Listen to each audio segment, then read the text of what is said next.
Hello again, and welcome to the week 2 of English 101.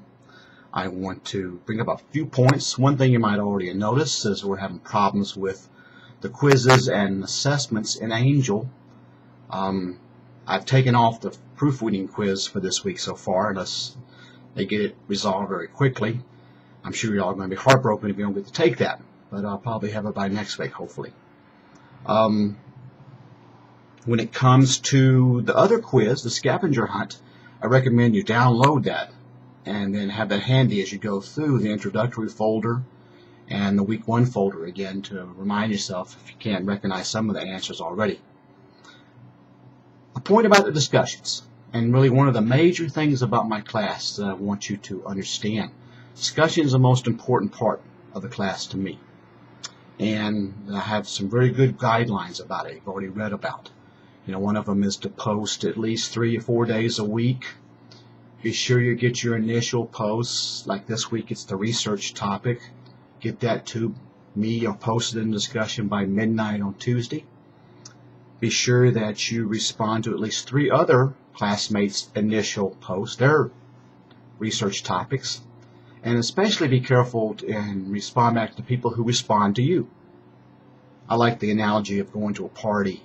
And you walk in the door and you say hello to somebody and they ask you a question, and before you can answer it, somebody else across the room calls you and you walk over to them and you completely forget about the person that asked you the question. It's pretty rude. So go back and check. That's why you want to log in frequently, at least if you might have already posted, to see who's answered yours. Another thing is the dreaded read. You read my little lecture about that. When you go into discussion and respond to someone, it's not like some email programs that automatically put in the RE for regards. I have that set up so it doesn't do that. I want you to come up with a subject line that reflects what you're going to write about in your reply to somebody else. Don't just say reply to Jane, reply to John, or from Jane or from John.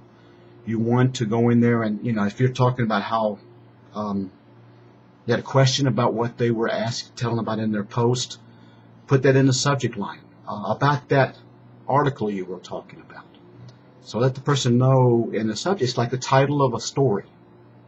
Everybody wants to have a good title. If you have a good title, you'll read the rest of the story. Same thing with a post.